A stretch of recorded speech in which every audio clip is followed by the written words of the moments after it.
Hi, girls. Welcome to B Block. Sorry I couldn't be here today. I'm actually on retreat with my freshman homeroom, as I said in that email. So hopefully you guys brought some headphones that you can listen to this at your own pace and listen to it a couple times if you need to.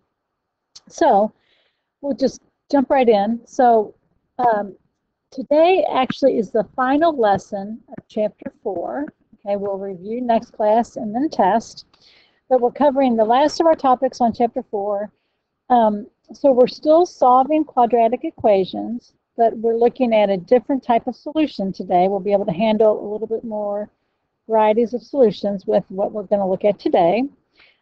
We have talked about solving quadratic equations by factoring, by graphing, using the quadratic formula, and completing the square. The concept we're going to look at today can actually be applied to several of those. It just opens up a different type of solution for us. So if you recall, we looked at when we solve a quadratic equation, sometimes it might have two roots, right? And that was when it, again, intersects the x-axis twice. And we call those roots, x-intercepts, solutions, or zeros. And we talked about how it can have two of those. Sometimes a quadratic function may just have one when it just intercepts the x-axis one time.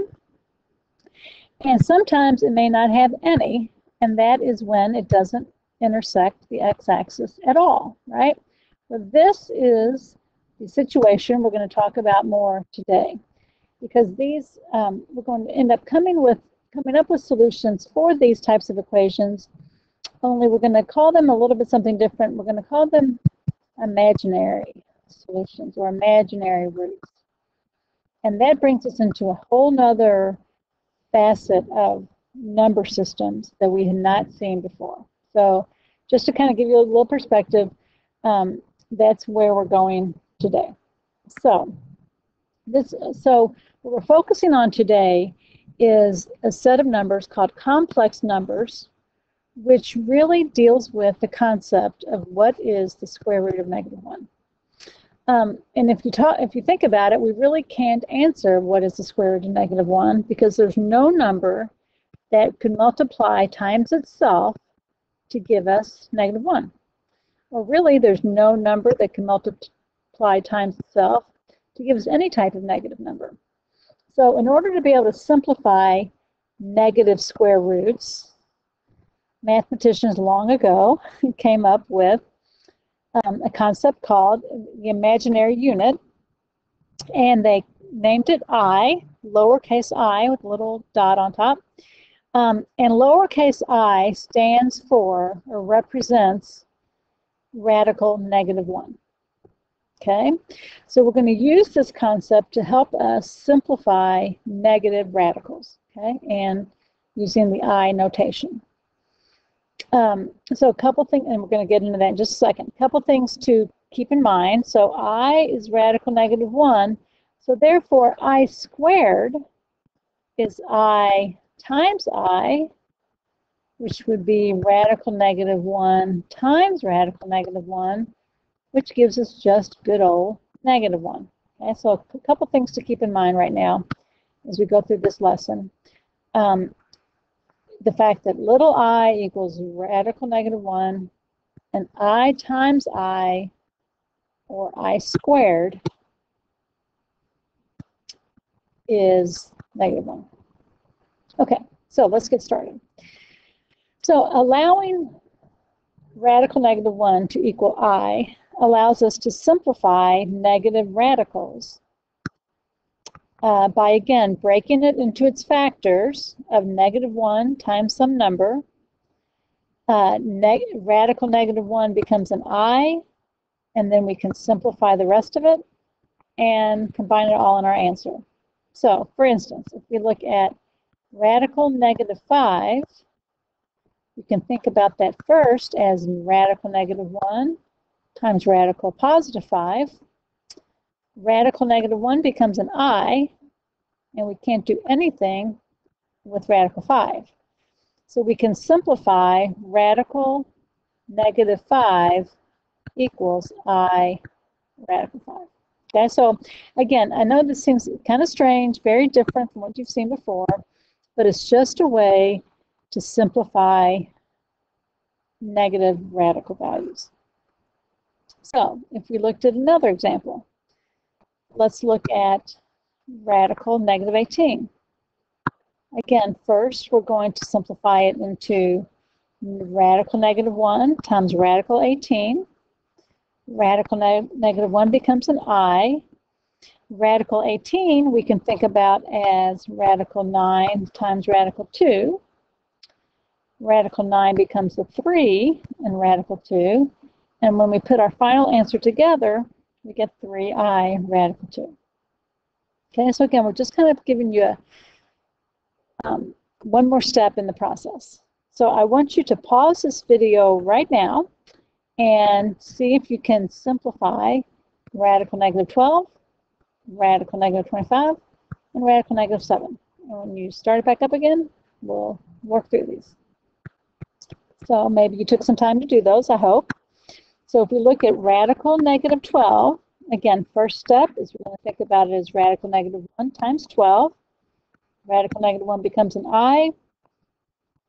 Radical 12 becomes radical 4 and radical 3, which becomes 2 radical 3. So we can simplify the whole thing to be 2I radical 3. And again, the standard notation is just to always bring the I out of the radical, and usually we put it right next to any other numbers that come out of the radical, like I did there. So if we look at radical negative 25, again, first thing we're going to think of is radical negative 1, radical 25. Radical negative 1 becomes an I. Radical 25 becomes 5. And again, standard way to write that would just be 5I. So we've gotten rid of the radical, so there's no radical in our answer. Next example is a little bit different. Again, radical negative 7. Think of that as radical negative 1 times 7. Radical negative 1 becomes an I. We can't do anything with radical 7, so that radical 7 stays, and the I comes out in front. Okay? Now, I do want to take a little bit of time to talk about this D here. Explain why radical negative 64 does not equal radical or negative radical 64. So I want to talk about this a little bit. If we look at D, again, if we look at radical negative 64 and use the method we just learned, that becomes radical negative 1 and radical 64 becomes I times 8. That becomes 8I. Now, if we compare that to negative radical 64, that becomes, again, negative 1 times radical 64 is just 8. And that becomes negative 8. And we can see there's a big difference there, right? Those two values are not equivalent. Radical 64 is just positive 8 being multiplied by a negative 1 over on the right-hand side. And on the left-hand side is actually an imaginary number. So just kind of keep that in mind. Hopefully that gives you a little perspective. Okay. So now imaginary numbers make up the concept of complex numbers. Complex numbers are actually just a combination of real numbers that we're used to and imaginary numbers that we just were introduced to. So I'm just going to read this. You can write a complex number in the form of A plus BI, where A and B are real numbers. Now, if B equals 0, then the imaginary part goes away, and you're left with just a real number. If A equals 0, then the real part goes away, and you're left with a pure imaginary number. So think about this as just more of the standard form used to express a number that has a real piece and an imaginary piece. If you think back to our introductory lesson back in September when we did the big chart about real numbers, imaginary numbers are completely on the outside of the box that we looked at. And complex numbers is kind of the intersection between real numbers and imaginary. Okay, but again, if you have questions about complex numbers, we can talk about that more when I'm there for review.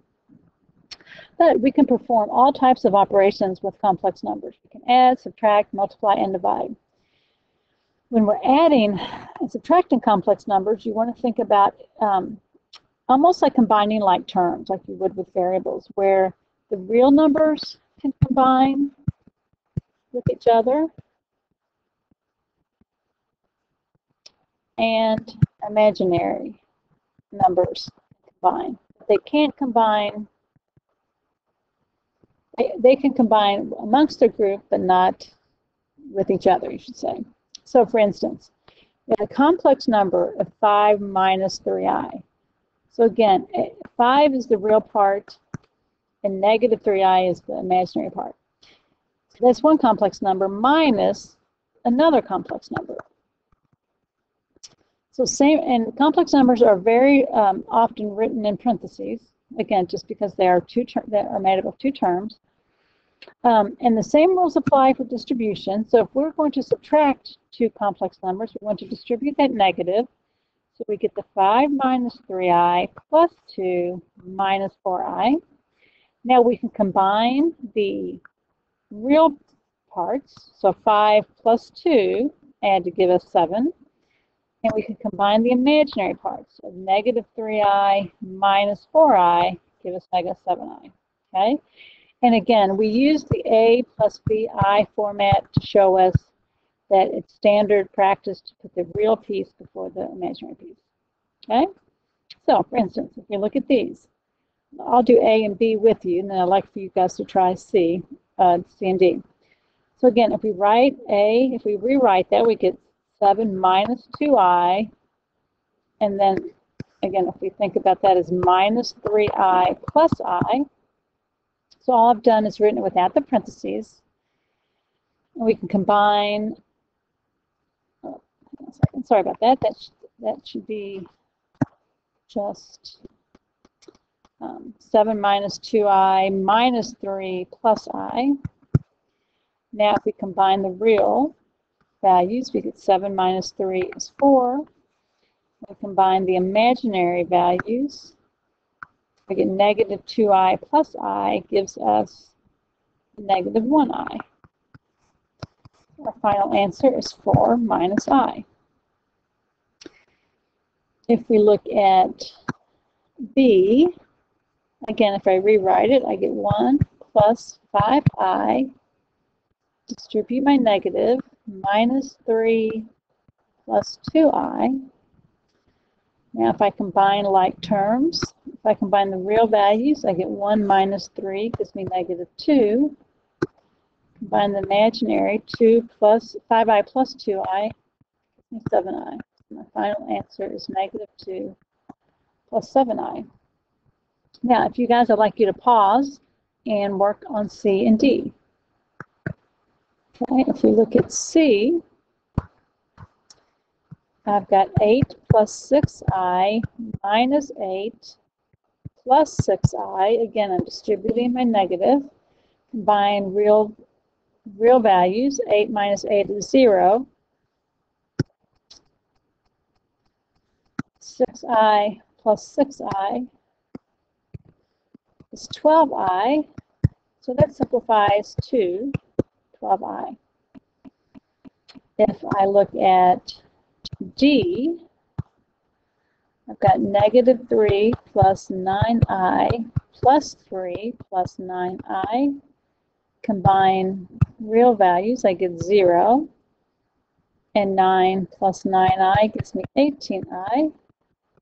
Again, I get 18i. Okay, so again, think about it as combining like terms almost as you would with variables, although again, I is not a variable. When it comes to combining like terms, you can almost think about it like that. Okay, so that is adding and subtracting. When we multiply, again, I want to remind you of the fact that becomes super important here is the fact that I times I gives me I squared. Okay, and I squared is equal to negative 1. So it's standard practice. You never want to leave an I squared in your final answer. It's similar to like leaving a fraction that you don't reduce. It's just not done, right? Just not proper. So when we're multiplying and when you finish your multiplication, you always want to, if you have any I squared left in your answer, you want to change it to a -1 and simplify it. So let's take a look at what that looks like. If you look at this first problem, again, we're going to distribute the 3i. So we get -15i plus 6i squared, right? So 3 times 2 is 6. I times I is I squared. So now the -15i stays. The I squared becomes a -1. So 6 times I squared becomes 6 times -1, which becomes just a -6.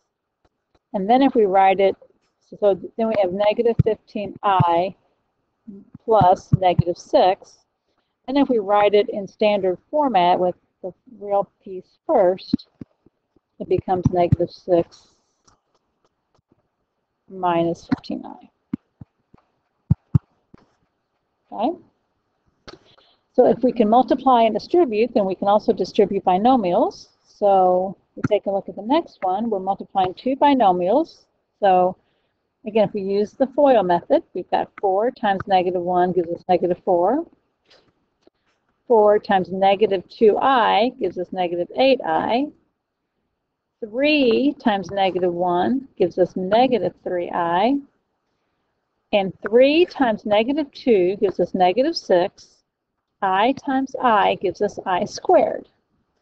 So again, combining rules apply. So the -4 stays. -8i minus 3i can combine to a -11i.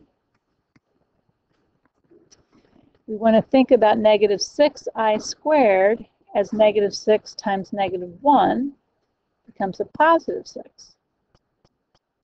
So now if we can combine our real terms, we've got -4 plus 6 gives us a 2 minus 11i. We look at this next one. We've got -6 times -6 gives us +36. -6 times -i gives us +6i. +i times -6 gives us -6i. And I times -i gives us -i squared. Okay?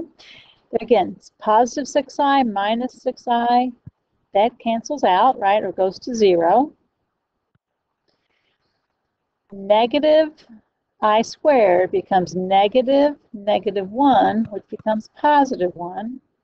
And we're left with 36 plus 1 equals 37.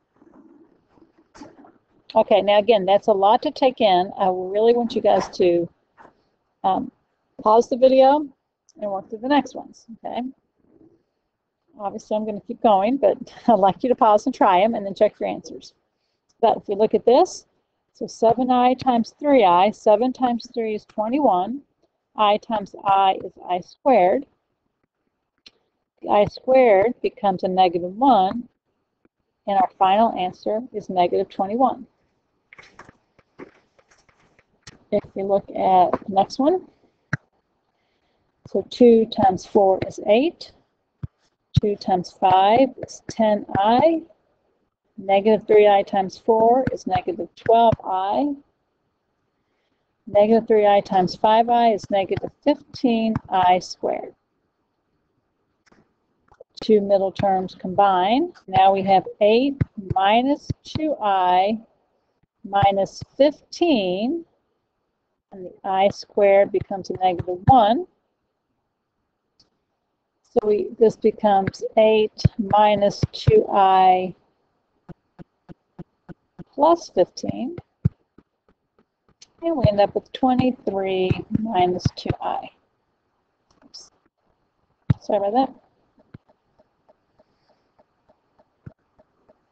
Final answer.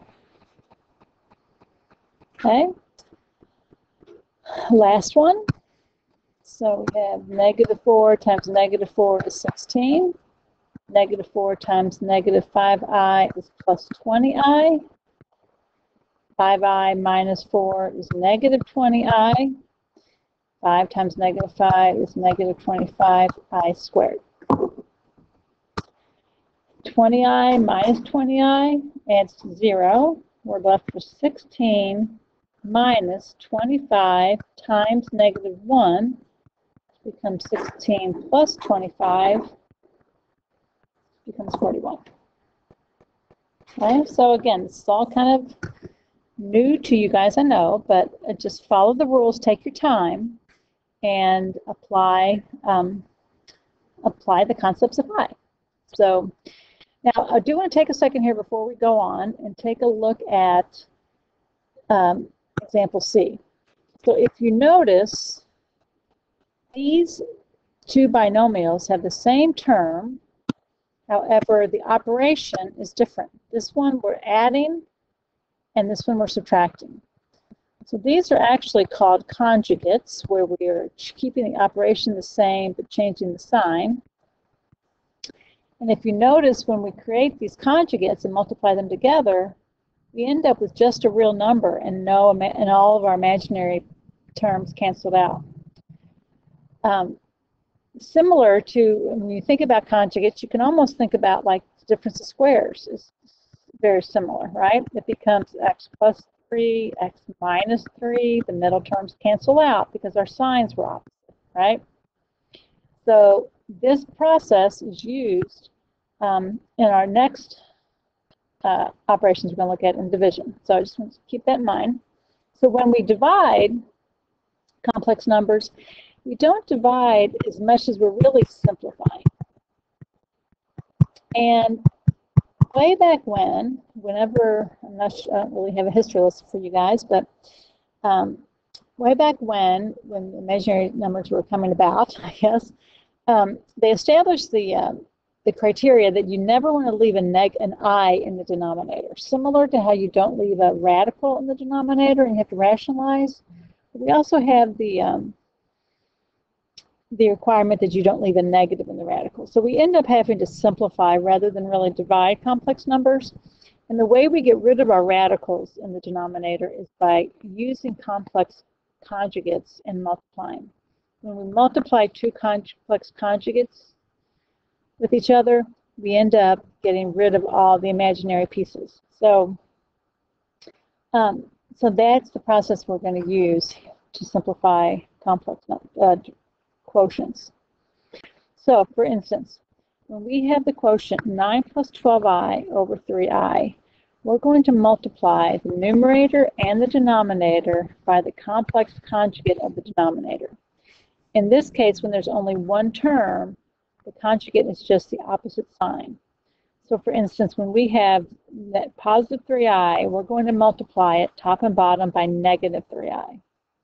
And see what happens. So if we look at this, 3i times negative 3i gives us negative 9i squared. To multiply the numerator, we need to distribute. So we get 9 times negative 3i gives us negative 27i. 12i times negative 3i gives us negative 36i squared. Now, if we look at the fact that I squared becomes negative 1, so our denominator becomes a positive 9, because negative 9 times negative 1 gives us positive 9. Negative 36i squared becomes negative 36 times negative 1, becomes positive 36. And if we write that in the correct order, then we get 36 minus 27i over 9. And when we want to simplify that, you want to think about that 9 belonging to both terms.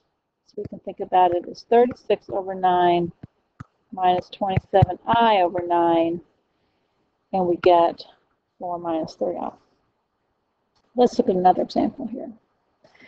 When we have two terms on the bottom, we're also going to multiply by the conjugate, but the conjugate becomes the same two terms, but the opposite sign. So we end up with multiplying our conjugate by 1 plus 4i on top and bottom. Similar how you would rationalize a radical on the bottom by multiplying top and bottom by the same. So when we multiply here, again, we're going to use the FOIL method. So 1 times 1 gives us 1. 1 times 4i gives us positive 4i. Negative 4i times 1, negative 4i, and negative 16i squared. We multiply the top the same way. So 2 times 1 is 2. 2 times 4i is 8i. 3i plus 1 is 3i. 3i times 4i is 12i squared. The I squareds on both top and bottom become negative 1s. And then we combine like terms. So 8i plus 3i becomes 11i. 2 plus 12 times negative 1 becomes minus 12. So 2 minus 12 gives us negative 10. On the bottom, the 4 i's cancel out, and we end up with 1 plus 16, which gives us 17. Again, if we want to simplify that, we think about that 17 belonging to the negative 10 and to the 11. With that. Okay, so now I would like for you guys to go ahead and do the next ones on your own. And I'm going to do those and show them to you in a completed form in just a minute. Actually, I will talk through this first one. So we've got 5 minus 2i over 3 plus 4i. So we need to multiply by the conjugate of the bottom, or the denominator. So we're going to multiply by 3 minus 4i on the top and bottom. And now in our numerator, we got 15. Again, I'm foiling up here. So 15 minus 20i minus 6i plus 8i squared.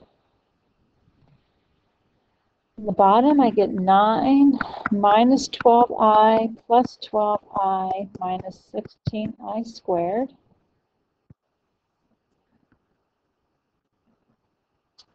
I clean up the numerator. I get 15 minus 26i, and then 8i squared becomes 8 times negative 1 becomes negative 8. And then 15 minus 8 becomes 7 minus 26i.